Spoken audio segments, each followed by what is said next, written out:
Bonsoir à toutes et à tous, mesdames et messieurs, merci de nous préférer sur Espace TV. Comme vous le constatez, le débat sur le scrutin présidentiel du 11 octobre 2015 se poursuit donc sur Espace TV. Ce soir, nous avons deux invités, un politique et le consultant maison. Le politique, c'est bien sûr Fodé Mohamed Souman, c'est bien cela? C'est bien ça. Président Bonsoir. de la GCI Entendez Génération Citoyenne. C'est un parti politique qui a pris part à la présidentielle de 2010. Et comme annoncé, le consultant maison est parmi nous, Kramou Madi. Bonsoir. Bonsoir, bonsoir. Voilà. Avant de suivre un tout premier élément sur les premiers résultats provisoires donnés par la Commission électorale nationale indépendante hier, nous allons d'abord écouter M. Souman sur comment il a assisté, quelle analyse vous faites plutôt du scrutin présidentiel du 11 octobre 2015. Comment vous avez vu tout cela? Bon, d'abord, une satisfaction, dans la mesure où nous avons vu des populations sortir en masse. Je crois qu'aujourd'hui, il y a beaucoup de pays au monde qui nous envieraient un tel taux de participation. Nous l'avons vu depuis 2010, ça ne va que crescendo. Ça prouve qu'il y a une culture électorale et politique qui commence à vraiment animer les Guinéens. Ça, c'est la première satisfaction. Le fait que ça soit passé aussi dans le calme, c'est un autre indicateur. Et enfin, le fait que les 5 candidats arrivés en tête en 2010 aient encore pris part à ce second scrutin 5 ans après, dénote d'une certaine forme de crédibilité et de continuité dans la vie politique guinéenne. Donc, sincèrement, satisfait, mais bon, on ne peut pas être satisfait à 100%. Avec une certaine reconfiguration quand même, hein, de la scène politique, de nouveaux partis, de nouveaux leaders. Absolument. Vous y attendiez à tout cela? Ah non, non, je crois qu'aujourd'hui, il faut vraiment saluer cette forme d'ouverture, cette forme de multiplicité. C'est ce qui nourrit la démocratie. Je crois que pendant longtemps, la Guinée est restée ancrée autour de quelques partis, bon, qui sont aujourd'hui les partis les plus importants. Mais le fait quand même, je préfère en tout cas le trop-plein que la dictature ou vraiment... voilà. Très bien, mesdames et messieurs, avant de passer au consultant maison, on va suivre un extrait de la proclamation des résultats provisoires hier. C'était à la CENI et vous allez suivre Bakary Fofana, le président de la Commission électorale nationale indépendante.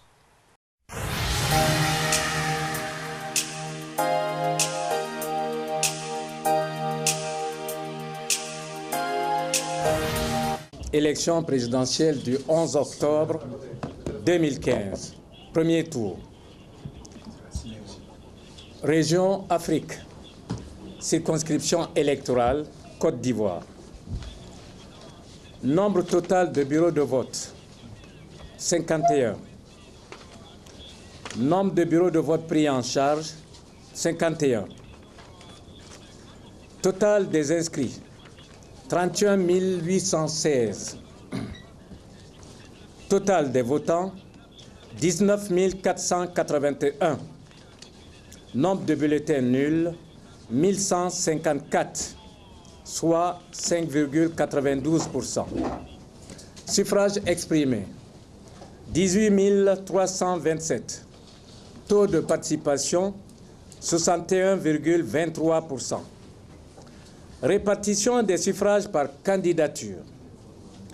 Professeur Alpha Condé, RPG Arc-en-Ciel, suffrage 6166, pourcentage 33,64%. Elhadj Papakoli Kourouma, GRUP, suffrage 89, taux 0,49%. Sidia Touré, UFR, suffrage 274, pourcentage 1,50%. Mamadou Sellou Dalin Diallo, UFDG, suffrage 11 505, soit 62,78%. Dr Faya Lansana Milimono, Bloc libéral, suffrage 69, pourcentage 0,38%. Gandhi Faragé Tunkara, UGDD, suffrage 21, pourcentage 0,11%. Marie-Madeleine Valérie Djoubaté, PEG, suffrage 10, soit 0,05%. Lansana Kouyaté, PEDN, suffrage 193, soit 1,05%. Total, suffrage 18 327, pourcentage 100%. Circonscription électorale Sénégal. Nombre total de bureaux de vote 45. Nombre de bureaux de vote pris en charge 45. Total des inscrits 27 025. Total des votants 12 616. Nombre de bulletins nuls 426. Suffrage exprimé 12 190. Taux de participation 46,68%. Répartition des suffrages par candidature. Professeur Alpha Condé, RPG Arc-en-Ciel. Suffrage 1584, soit 12,99%. Elhadj Papakoli Kourouma, GRUP. Suffrage 28, soit 0,23%. Sidia Touré, UFR. Suffrage 216, pourcentage 1,77%. Mamad Selou Dalen Diallo, UFDG. Suffrage 10 302, pourcentage 84,51%. Dr Faya Lansana Milimono, Bloc libéral. Suffrage 29, soit 0,24%. Gandhi Faragé Tunkara, UGDD. Suffrage 4, soit 0,03%. Marie-Madeleine Valérie Dubaté, PEG. Suffrage 7, soit 0,06%. Lansana Kouyaté, PEDN. Suffrage 20, soit 0,16%. Total 12 190, soit 100%. Circonscription électorale Gabon. Nombre total de bureaux de vote 6. Total des inscrits 3 657.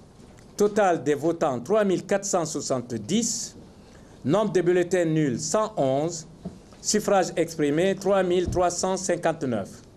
Taux de participation 94,89%. Répartition des suffrages par candidature.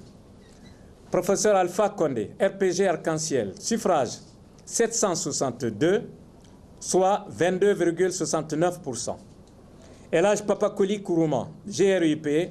Suffrage 6, soit 0,18%. Sidia Touré, UFR. Suffrage 34, soit 1,01%. Mamad Selou Dalen Diallo, UFDG. 2526, soit 75,20%. Dr Faya Lansana Milimono, Bloc libéral. Suffrage 4, soit 0,12%. Gandhi Faragé Tunkara, UGDD. Suffrage 1, soit 0,03%. Marie-Madeleine Valérie Dubaté, PEG. Suffrage 2, soit 0,06%. Lansana Kouyaté, PEDN. Suffrage 24, soit 0,71%, pour un total de 3 359, soit 100%. Circonscription électorale Maroc. Nombre total de bureaux de vote 3. Bureaux de vote pris en charge 3. Total des inscrits 1565. Total des votants 1083. Nombre de bulletins nuls 94. Suffrage exprimé 989. Taux de participation 69,20%. Répartition des suffrages par candidature. Professeur Alpha Condé, RPG Arc-en-Ciel. Suffrage 584, soit 59,05%. Elhadj Papakoli Kourouma, GRUP. Suffrage 2, soit 0,20%.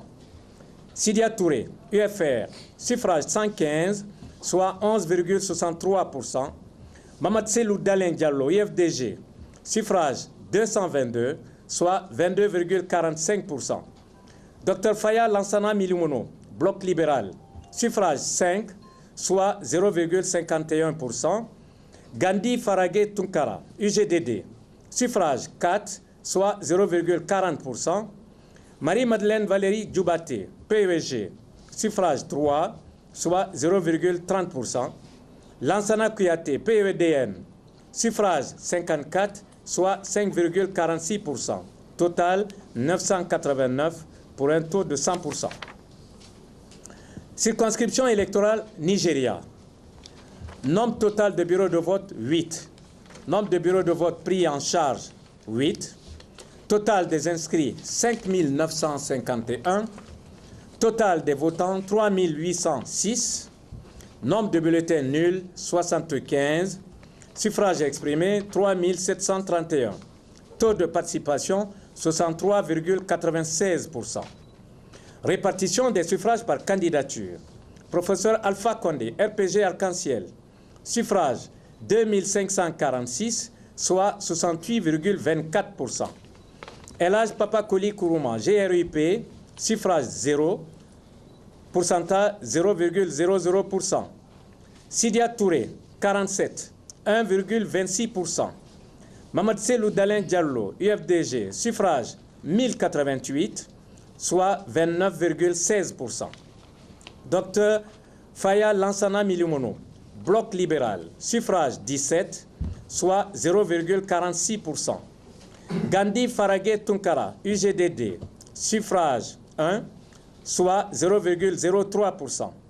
Marie-Madeleine Valérie Djoubaté, PEG, suffrage 3, soit 0,08%.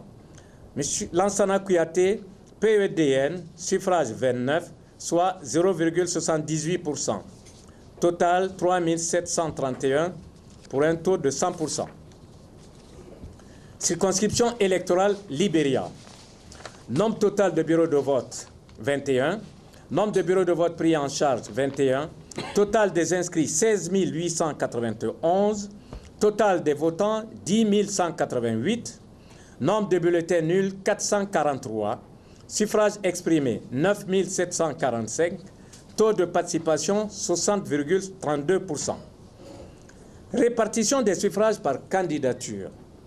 Professeur Alpha Condé, RPG Arc-en-Ciel. Suffrage 2078, soit 21,32%. Elhadj Papa Koli Kourouma, GRUP. Suffrage 48, soit 0,49%.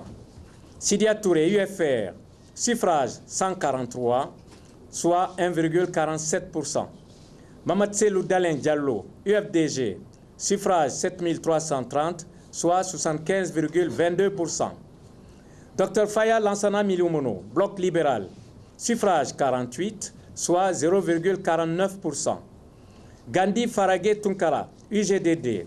Suffrage 61, soit 0,63%. Marie-Madeleine Valérie Djoubaté, PEG. Suffrage 6, soit 0,06%. Lansana Kouyaté, PEDN, suffrage 31, soit 0,32% pour un total de 9 745.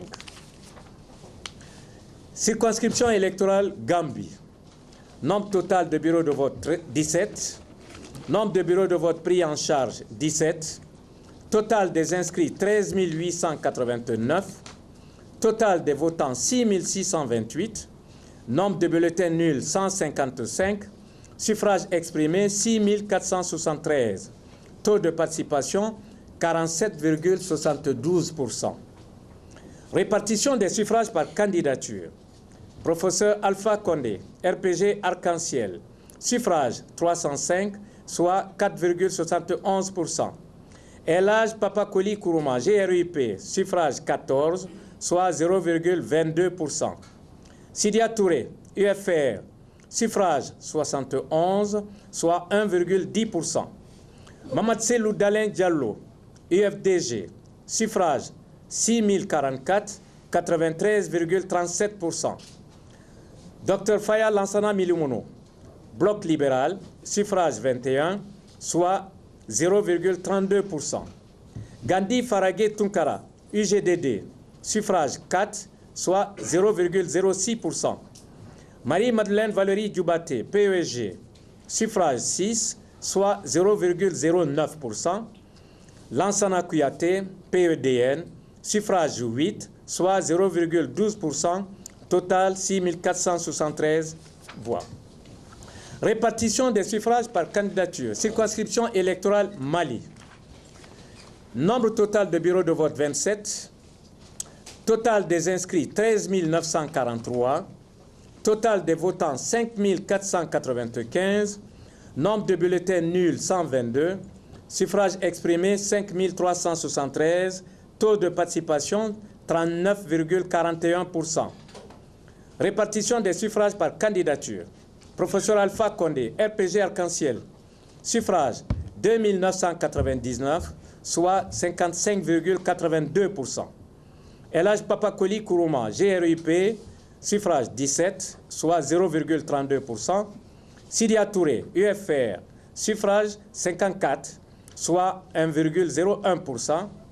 Mamad Selou Dalen Diallo, UFDG, suffrage 2235, soit 41,60%.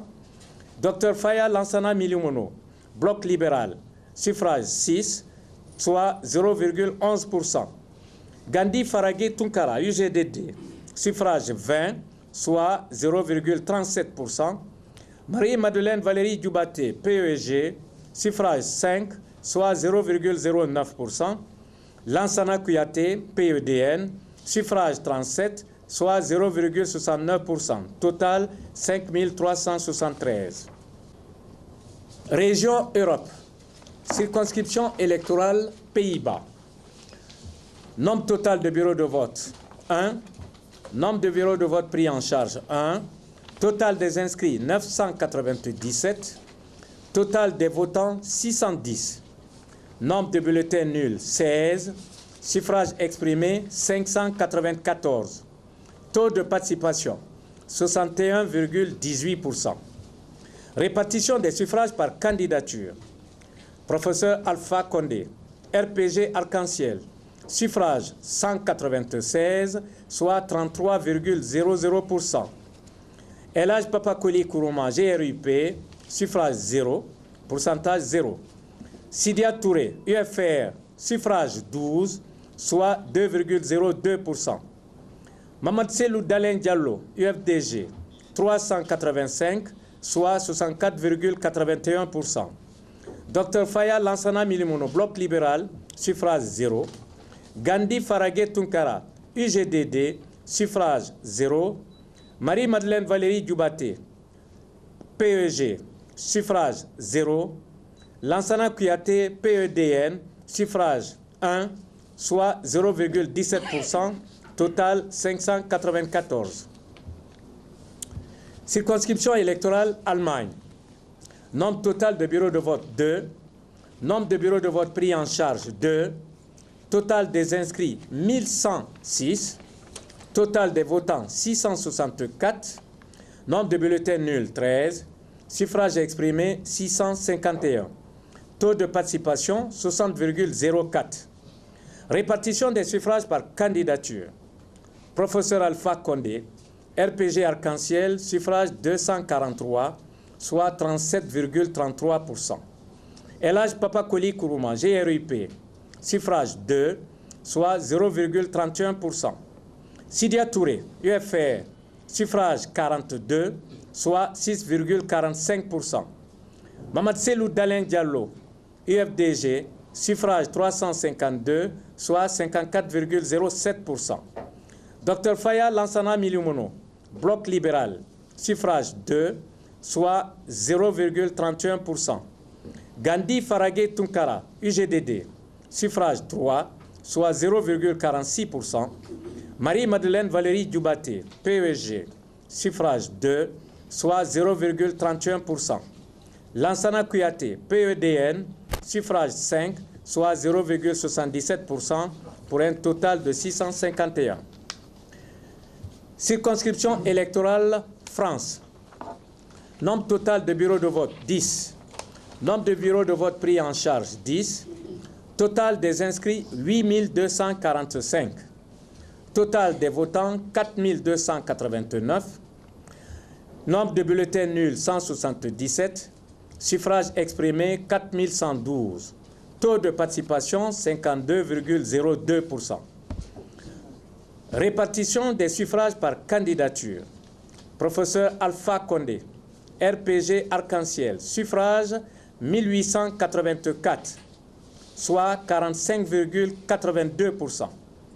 Elhadj Papakoli Kourouma GRUP, suffrage 9, 0,22%. Sidia Touré UFR 504, soit 12,26%. Mamad Selou Dalen Diallo UFDG 1627, soit 39,57%. Dr Faya Lansana Milimono, Bloc libéral, suffrage 14, soit 0,34%. Gandhi Faragé Tunkara UGDD, suffrage 3, soit 0,07%. Marie-Madeleine Valérie Djoubate PESG, suffrage 21, pourcentage 0,51%. Lansana Kouyaté PEDN, suffrage 50, soit 1,22%. Total 4112. Circonscription électorale Belgique. Nombre total de bureaux de vote 6. Nombre de bureaux de vote pris en charge 6. Total des inscrits 5253. Total des votants 3525. Nombre de bulletins nuls 170. Suffrages exprimés 3355. Taux de participation 67,10%. Répartition des suffrages par candidature. Professeur Alpha Condé, RPG Arc-en-Ciel, suffrage 724, soit 21,58%. Elhadj Papakoli Kourouma, GRUP, suffrage 7, soit 0,21%. Sidia Touré, UFR, suffrage 92, soit 2,74%. Mamad Selou Dalen Diallo, UFDG, 2514, soit 74,93%. Dr Faya Lansana Milimono, Bloc libéral, suffrage 6, soit 0,18%. Gandhi Faragé Tunkara, UGDD, suffrage 2, soit 0,06%. Marie-Madeleine Valérie Djoubate, PEG, suffrage 2, soit 0,06%. Lansana Kouyaté, PEDN, suffrage 8, soit 0,24%. Total 3355.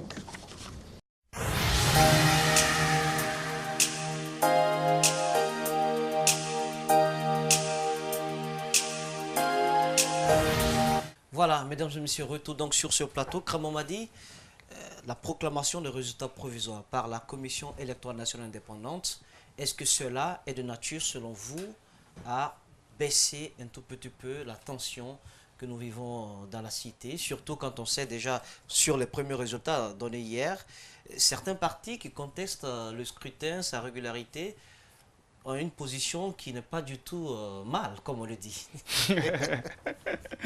Non, mais écoutez, Moussa, je crois que ce sont deux choses, à mon sens, qui sont assez distinctes. La CENI est dans son bon rôle de pouvoir respecter le délai imparti pour proclamer les résultats provisoires. Donc, le processus poursuit son cours normal. Par contre, ce qui est déplorable, c'est la précipitation avec laquelle certains acteurs politiques ont déjà créé Ola. Alors même que ces résultats qu'on vient de suivre partiellement comme ça n'avaient pas encore été prononcés.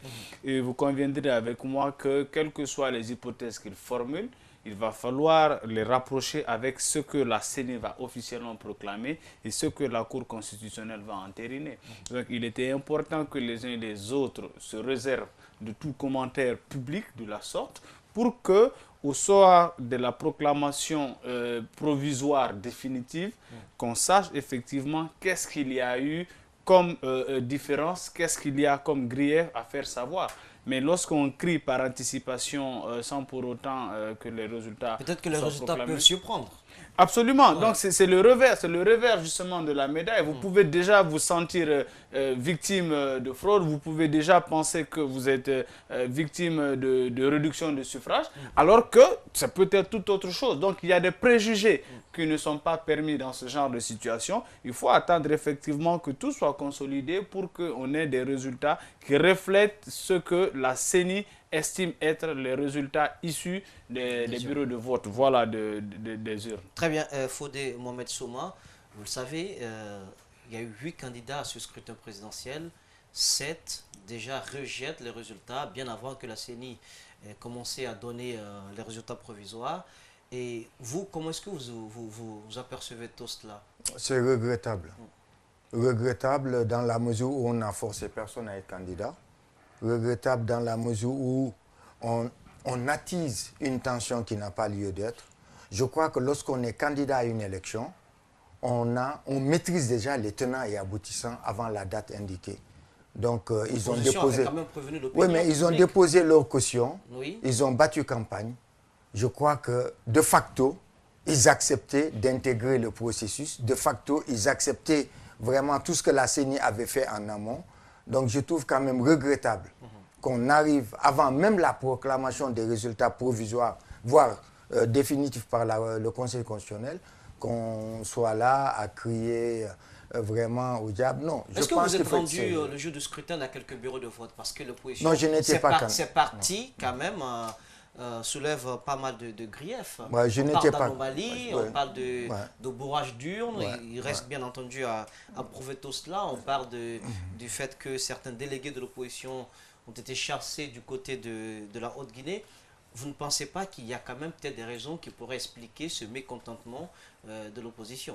Bon, n'étant pas candidat, cette fois-ci, je n'ai pas fait les bureaux. Je supporte le président sortant. Mais au-delà, je crois quand même qu'il faut être sérieux.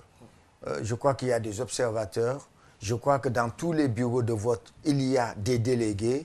Je crois qu'il faut se professionnaliser. Il faut des rapports. Il faut des images, il faut des enregistrements pour que ce soit crédible. Sinon, c'est trop facile de parler de bourrage d'urnes, de parler même de bureaux fictifs. Je crois qu'il faut qu'on arrive à cette discipline de s'organiser. Quand on va à une élection, on s'organise. On a d'abord des délégués dans les bureaux. Là où on ne peut pas avoir des bureaux, avec les alliés, on peut s'interchanger. Et ensuite, on essaye vraiment de contrôler la situation. Mais on ne peut pas être absent dans certains bureaux et aussitôt penser qu'il y a bourrage d'urnes. On ne peut pas déclarer des choses sans pouvoir en apporter la preuve parce que nous avons un Conseil constitutionnel qui est là pour pouvoir recevoir les recours in fine. Je crois qu'il faut se professionnaliser, arrêter les on-dit ou arrêter un peu la vendue. En 2010 déjà, vous avez pris part au scrutin de 2010. Vous savez dans quelles conditions ce scrutin est organisé. À chaque fois, on accuse, on pointe du doigt les manquements au niveau de la CENI. Oui, oui. Voilà. Moi, j'ai toujours estimé que la CENI n'était pas prête. Excusez-moi pour ces jeux de mots. GCCENI n'était pas prête. Mais je crois quand même qu'il n'y a pas... Je ne vais pas tomber dans les extrêmes en disant qu'il n'y a pas d'élection parfaite. Non, il y a un minimum qu'il faut assurer. Et je crois qu'il faut qu'on commence à intégrer. D'ici les communales, ça risque d'être trop juste. Mais d'ici les prochaines élections majeures, il faut qu'on réfléchisse sur des mécanismes. Je ne peux pas comprendre qu'on ait une CENI bien formée, qu'on voit comment ça se passe dans les autres pays. À 20 h, lorsque le dernier bureau ferme, on sait déjà qui a gagné. Je crois que la CENI doit s'organiser dorénavant. Au lieu de donner des résultats par parcimonie, mais vraiment s'organiser pour que dès la fermeture des bureaux, le PV est dicté, envoyé par mail ou par texto, contrôlé, validé par l'ensemble des personnes qui sont là. Et je crois qu'en 24 heures, la CENI est capable de centraliser, même de Conakry à Yomou. Il faut qu'on arrive à cette forme de professionnalisation. Donc cette CENI n'était pas prête, comme elle a annoncé. Elle n'a jamais été. J'ai participé à aux élections législatives, elle n'était pas prête. Là, quand même, elle a fait des efforts substantiels. Il faut l'admettre.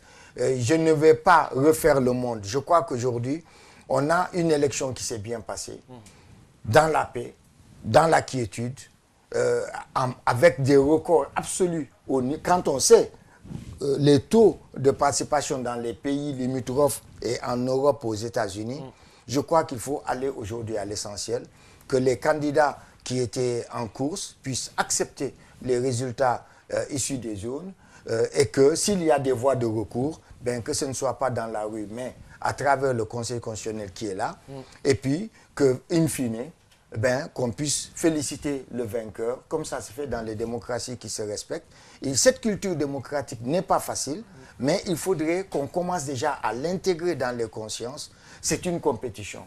Une fois la compétition terminée, on redevient tous guinéens et on demande ensuite à celui qui a gagné de tendre la main, d'ouvrir, afin qu'on sache que ce pays ne pourra pas être géré par un groupe, une famille, une ethnie, mais par des compétences. Et je crois que, j'espère que si le candidat que j'ai défendu, le professeur Alpha Condé, gagne, qu'il tendra la main vers des compétences en face. Même au sein de l'opposition. Absolument, je le souhaite. Kramomadi, une question voilà, autour de ce que pensent certains observateurs qui disent que l'opposition s'est fait avoir, qu'elle aurait dû, dès le début, exiger que tous les mécanismes de transparence soient en place avant de s'engager à ce scrutin présidentiel. Vous pensez que si l'opposition tenait bon sur ses revendications, sur ses préalables, on aurait pu assister à un scrutin un peu plus transparent? Écoutez, moi, je ne permets rien, je ne défends rien, je constate et décris. Mais j'estime quand même qu'il y a un certain nombre d'indicateurs objectivement qui ne militent pas en faveur de l'opposition. La première chose, c'est que le dialogue politique qui a eu lieu s'est tenu autour d'engagements assez vagues, sans indicateur d'atteinte, sans indicateur de délai. Donc ça, c'est déjà un premier facteur qui avait joué. Initialement, lorsque le premier dialogue a échoué, il s'est passé au moins 2 mois, 3 mois avant que le dialogue ne reprenne, on aurait pu pendant ce temps réfléchir à des mécanismes qui allaient être mis encore en face lorsque le dialogue allait reprendre. Le dernier dialogue de 20 août, je crois, a permis effectivement d'aller à ces échéances-là. Mais tous les engagements qui ont été pris, non seulement les délais étaient très courts. À chaque élection, on a l'impression qu'il faut un dialogue. Il faut un nouveau dialogue, alors que c'est un processus qui doit être déjà préalablement défini. On sait le cadre institutionnel dans lequel on est et on avance en fonction de la maîtrise de ces différents paramètres. Donc, premièrement, il y a eu déjà un accord au forceps qui a été arraché et qui n'a pas permis que tous les éléments d'accord soient mis en application. Le délai était très court. Au-delà de cela, les engagements qui ont été pris n'ont pas été spécifiés. C'est-à-dire, on n'a pas dit sous 2 semaines, sous 1 mois, sous 10 jours, sous 15 jours, telle action devait être faite. Et voici l'indicateur qui permet d'atteindre cet objectif. Donc, il n'y a pas eu objectivement une mesure sur des résultats. Donc ça, c'est la première des choses. La deuxième des choses, je crois également, ça n'engage que moi, que l'opposition a péché par le fait qu'elle est restée très en retrait lorsque le processus d'enrôlement avait commencé. Elle avait estimé que les élections ne se tiendraient pas à date et par conséquent, il n'a pas donné de consigne à ses militants d'aller se faire enrôler. Il aura fallu attendre la dernière semaine pour qu'elle donne consigne finalement à ses militants d'aller se faire enrôler, alors que le camp d'en face avait eu 2 mois et demi pour se faire enrôler. Donc, supplémentairement, on a accordé 1 semaine, mais ça n'aurait pas suffi à tout le monde de se faire enrôler. Le cas des cartes d'électeurs également, c'était pareil. Lorsque la distribution a commencé, l'opposition avait encore des griefs qu'elle portait sur le processus. Elle dénonçait encore la porosité du fichier électoral et elle estimait qu'on ne pouvait pas aller à des élections avec un fichier tripatouillé comme elle l'estimait. Donc, elle estimait que les cartes d'électeurs ne devaient pas être éditées parce qu'on n'avait pas de visibilité sur le fichier qui n'était pas transparent et sain. Et là aussi, il y a eu de la rétention et c'est à la dernière minute que les uns et les autres se sont précipités vers les bureaux. On a l'impression que de l'autre côté, on a joué la montre et au sein de l'opposition, on a été un peu trop... exigeant, demandant trop de préalables. Ben oui, parce que d'un côté, les uns ont joué, sur le temps et les autres ont joué sur la différence. Donc, il fallait que l'opposition ait les yeux grandement ouverts pour comprendre que le temps ne jouait pas en sa faveur. Donc, il fallait déjà être dans un cadre bien défini et avoir des exigences qui étaient assez fermes. C'est vrai que le dialogue a été très dur, il a fallu beaucoup d'atermoiements, mais au finish, il fallait déjà que l'opposition sache ce qu'elle voulait.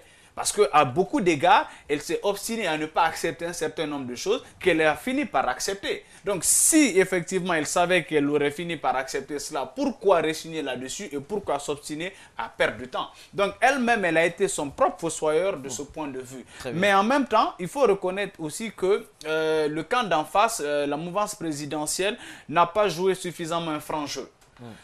lorsque on a la destinée d'une nation, on a la destinée d'un pays, je pense que la responsabilité nous appartient de pouvoir instituer dans notre pays un processus qui permette à tous les acteurs politiques d'être rassurés.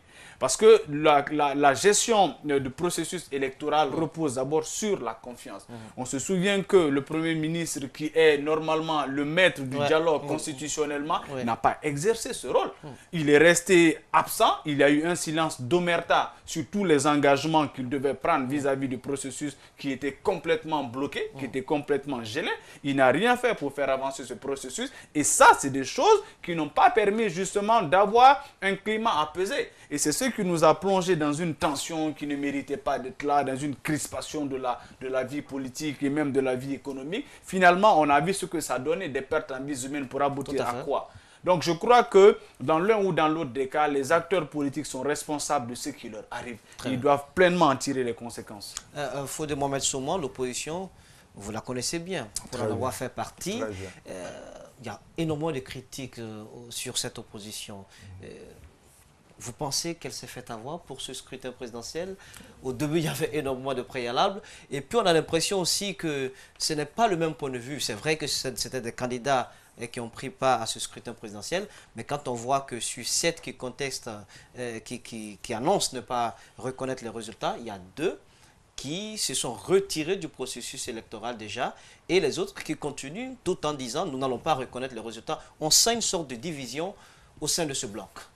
Vous savez, pour avoir vraiment exercé, pour avoir été au cœur de l'action pendant longtemps, depuis qu'on a perdu à l'élection présidentielle, la principale tare, c'est l'absence de stratégie.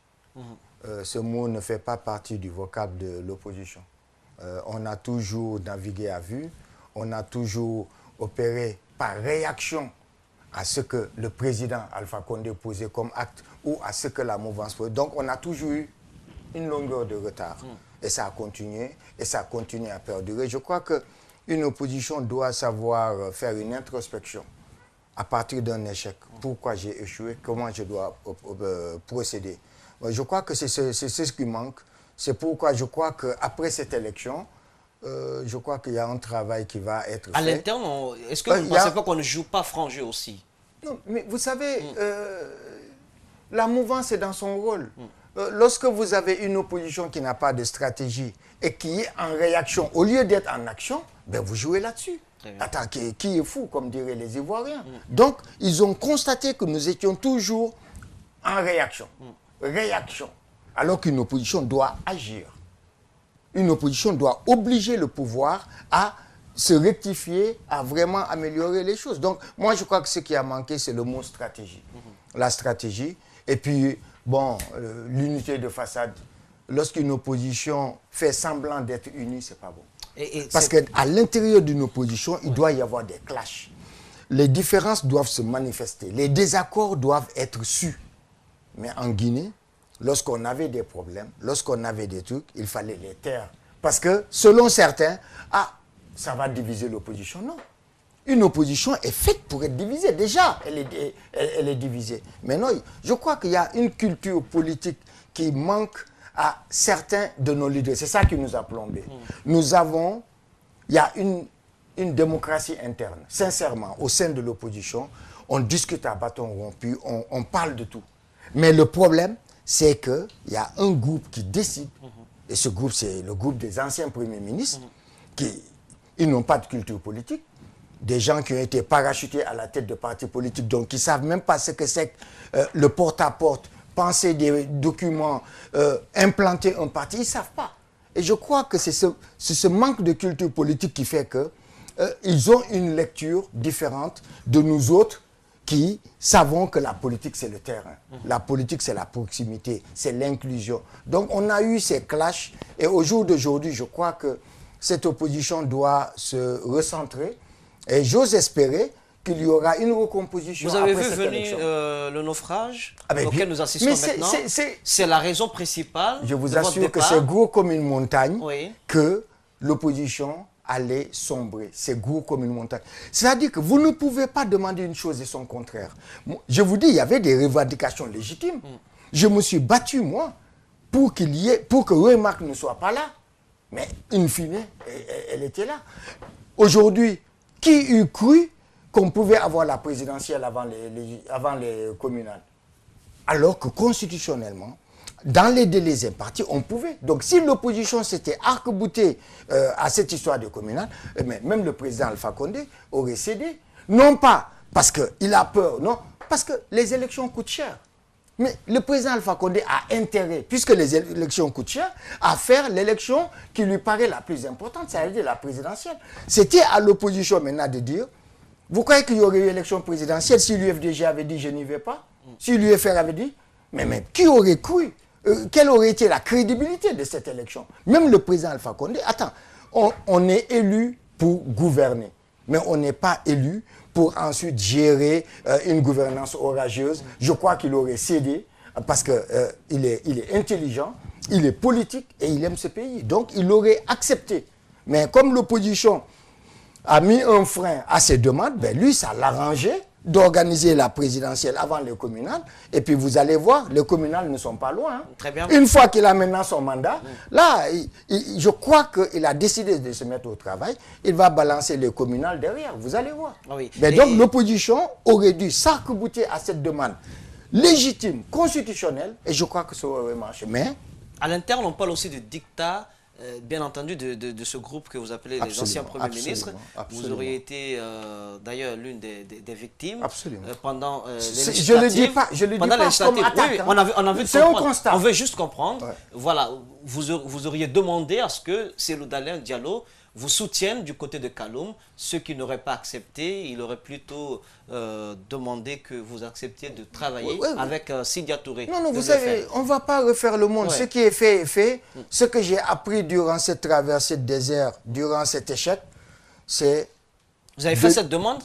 Bien sûr, c'est de ne jamais en vouloir aux autres. Parce que la politique est une science. La politique, c'est une lutte d'intérêts. Hein, vous savez, comme on dit, les États n'ont pas d'amis, n'ont que des intérêts. En politique, c'est pareil. Donc, moi, ce qui m'a fait mal, c'est que j'ai eu un accord. Ça a été acté entre mes amis. Parce qu'au moment où j'étais candidat à Kaloum, mais il n'y avait pas de candidat de l'opposition à Kaloum. À l'époque, Baïdi, qui est devenu député, était au fond minier. Donc, on avait même... Vous oubliez la trame. C'est que l'élection aurait dû se passer depuis longtemps. Donc, j'ai eu l'accord tacite de mes amis. Et j'ai dit, l'opposition aura un candidat. Et moi, je pense que l'endroit où je peux vraiment gagner, c'est Kaloum. C'est là-bas que je connais, c'est là-bas que je suis né, c'est là-bas où il y a le siège. Donc, ce n'est pas du tout une forme de repli. C'est parce que si j'étais né à Cancan, j'ai grandi à Cancan, j'aurais été candidat là-bas. Certains disaient que vous ne faisiez pas du tout le poids. Ah ben, je ne fais pas le poids, d'accord, mais je crois que quel est le candidat qui aurait pu perdre face au pouvoir s'il était soutenu par le premier, l'UFR, le deuxième, l'UFDG, le troisième, qui était l'ANGR. Ouais. Quel est le candidat? En dehors, ce n'est même pas une question de Baïdi ou de sa popularité ou de son ancrage. Personne, aucun candidat n'aurait perdu face à celui du pouvoir, à Kaloum, s'il y avait eu cette intelligence d'avoir des candidatures uniques défendues par tout le monde. Je crois que c'est ce que l'opposition aurait dû faire. C'est ce que j'avais proposé. Manque de loyauté. Et j'avais même proposé que les leaders se présentâient à l'uninominal afin de dégager une liste nationale où on mettrait des gens qui n'avaient pas encore un certain poids politique ou poids électoral pour que nous puissions rafler in fine au moins 3/4 des sièges. Je crois que s'il y avait eu cette stratégie de tous les leaders dans leur fief, une liste nationale pour les autres, je vous assure qu'aujourd'hui, à l'Assemblée nationale, il y aurait au moins 3/4 des députés qui seraient issus de l'opposition. Très bien. Kramomadi, nous sommes presque à la fin de cette émission. Au risque donc de se voir débouter les partis politiques qui vont porter leurs griefs devant la Cour constitutionnelle, quelles sont les erreurs à éviter? La première erreur, d'abord, c'est la computation des délais. Il faudrait que les recours soient institués dans les délais impartis. Et là, ils ont 8 jours francs pour pouvoir introduire leur requête auprès de la Cour. Qui commence à courir à partir de la proclamation des résultats provisoires définitifs. Okay. Donc, il faudrait qu'ils respectent déjà ce délai. Ça, c'est la première chose. La deuxième chose, ce serait que les requêtes qui seront introduites soient effectivement signées par les requérants eux-mêmes. C'est-à-dire que si c'est une requête qui est introduite par l'UFDG, il faudrait que ça soit signé du président de l'UFDG qui est le requérant. Si c'est l'UFR, autant. Si c'est le RPG, autant, ainsi de suite. Donc ça, c'est la deuxième chose sur les questions de forme.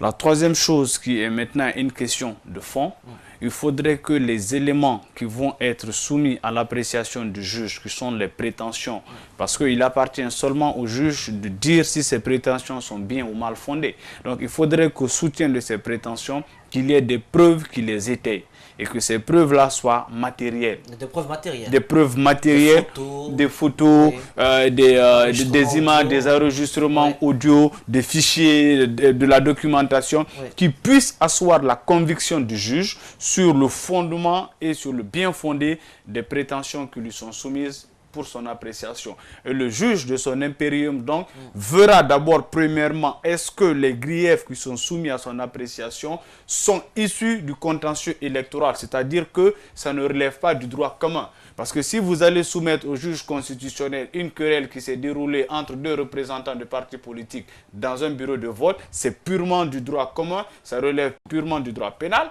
et donc le juge constitutionnel va se déclarer incompétent. Et son déclinatoire de compétence aujourd'hui est considéré comme étant définitif parce qu'on ne pourra même pas aller dans le fond. Donc vous serez irrécevable et à partir de ce moment-là, vous ne pourrez même plus prospérer dans le fond de vos prétentions. Donc il faudrait qu'effectivement les requêtes soient des requêtes fondées sur des éléments qui prouvent qu'effectivement il y a eu discordance dans le processus électoral, que ce soit sur des éléments objectifs appréciables. Et le juge, en fonction de ce que disent les textes et en fonction de la réalité qui lui est soumise, il va trancher en fonction de cette réalité en appliquant bien évidemment les textes de loi. La Cour constitutionnelle ne fait pas que confirmer les résultats donnés par la CENI. Quelles sont les autres alternatives, autres éventualités? La Cour constitutionnelle a globalement deux voies. La première voie, c'est qu'elle peut valider in extenso les résultats provisoires qui ont été proclamés par la Cour, par la CENI, autant pour moi. La seconde voie, c'est qu'elle peut faire des réaménagements dans les résultats qui ont été prononcés par la CENI. Des réaménagements qui peuvent être soit mineurs ou soit majeurs. C'est-à-dire que si, par exemple... Supprimer des circonscriptions, des résultats... Ben oui. Effectivement. Donc, c'est à elle de voir, en fonction des éléments qui vont lui être apportés, est-ce que ces bureaux de vote-là peuvent être annulés ou pas? Est-ce que les éléments peuvent être annulés ou pas? Et cela ouvre la brèche sur quoi? Cela ouvre la brèche sur une voie plus frontale qui est l'annulation du scrutin. Ah oui? Oui. Elle peut annuler tout le scrutin. Elle peut annuler tout le scrutin lorsqu'elle estime que les éléments d'irrégularité qui sont soumis à son appréciation sont de nature à mettre en cause la sincérité et la régularité du scrutin. Donc, dès l'instant où ces éléments sont objectifs et appréciables de manière concrète, le juge constitutionnel peut annuler le scrutin et appeler à de nouvelles échéances électorales. Je prie qu'on n'en arrive pas là. Mais globalement, il lui appartient d'entériner in extenso ce que la CENI lui a donné ou de faire des réaménagements en fonction des éléments d'appréciation qu'il aura à sa portée. Très bien. Monsieur Souma, aujourd'hui vous êtes confiant? Vous pensez que votre champion va l'emporter? Confiant, c'est un mot trop faible, je dirais plutôt serein. Vous êtes serein? Je suis serein. La victoire de pour moi, plus que le président Alpha Condé, plus que le RPG, l'arc-en-ciel, les Guinéens ont voté utile. Beaucoup de Guinéens qui ne sont pas du RPG ont voté Alpha Condé, tout simplement parce qu'ils sentent qu'il y a quelque chose qui est en train de se déclencher. Ils sentent qu'il y a l'amorce, je ne dirais pas de l'émergence, parce que c'est un mot qu'on utilise, c'est un mot galvaudé, mais il y a quelque chose qui est en train de bouger qu'il faut accompagner, plutôt que de retomber dans ce qu'on a toujours connu dans ce pays, l'éternel recommencement. Et donc je pense que sa victoire sera éclatante et il faudrait que la victoire de l'autre côté, c'est-à-dire du côté de RPG, soit modeste. Aujourd'hui, n'importe quelle lecture politique, politologue, historien, sociologue, doit savoir que cette victoire n'est pas seulement celle du RPG, mais de Guinéens qui croient aujourd'hui que le président Alpha Condé peut faire l'affaire et que ce second mandat sera vraiment un mandat d'action, de résultats qui pourrait permettre à la Guinée de prendre enfin son envol vers l'émergence citoyenne et économique. J'y crois. Aujourd'hui, est-ce que vous avez un regret? Vous avez quitté quand même une instance boursière importante du côté de la France. Vous êtes engagé dans la politique. 2010 n'a pas été reluisant pour vous. Et également, la petite carrière au sein de l'opposition de guillemets ne vous a pas également apporté beaucoup de choses. Aujourd'hui, vous êtes avec la mouvance présidentielle. En fin de compte, c'est quoi la perspective au niveau de la GCI?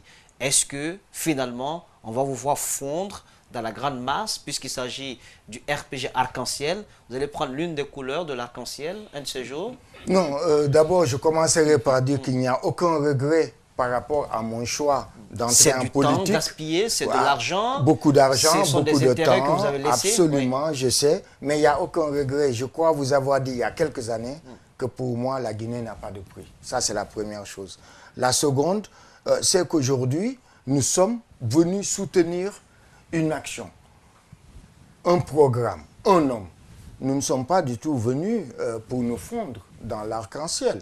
L'avenir nous dira, parce qu'en politique, il ne faut jamais dire jamais, mais au jour d'aujourd'hui, nous, GCI et certains alliés, nous sommes venus accompagner un mouvement. C'est une task force qui, je l'espère, va permettre à la Guinée de décoller. Aujourd'hui, moi, je vois, c'est pourquoi dans ma déclaration, j'ai demandé au président, au-delà des partis politiques, qu'il aille plus loin au niveau des organisations de la société civile, au niveau, surtout la jeunesse. Il faudrait qu'on sorte de ce carcan de politique politicienne. Moi, je crois, en tout cas demain, si j'ai besoin de prendre un ministre des Mines, je n'ai pas absolument besoin qu'il soit de mon parti, qu'il soit dans la politique. Si je sais que lui, il est bon, eh bien, je vais l'appeler sans lui demander de porter mon costume politique. Il faut qu'on arrive à vouloir, à se dire, tant qu'en Guinée, les meilleurs fils et filles de ce pays ne seront pas la direction du pays, on n'ira nulle part. Je crois que petit à petit, on va enlever les colorations politiques et ethniques de facto, afin que les meilleurs soient là. Moi, je crois que si demain, vraiment, s'il a fait un travail conséquent, on n'essaiera pas de savoir s'il est Peul Guerzé, Malinké, on dira, ça c'est it's a good job. Je crois qu'aujourd'hui, le fait qu'il y ait cette électrification massive qui permet à vos sociétés de fonctionner, à l'État de pouvoir avancer et surtout d'attirer des gens, je crois que tout ceci va dans le sens vraiment d'un décollage, mais trop de politique tue la politique. Mettons-nous au travail. Tout à l'heure, j'ai écouté le modérateur donner des indications vraiment éclairées à l'opposition. Je sais ce qu'on a vécu en 2010 avec vraiment beaucoup d'atermoiements, beaucoup de dossiers mal ficelés.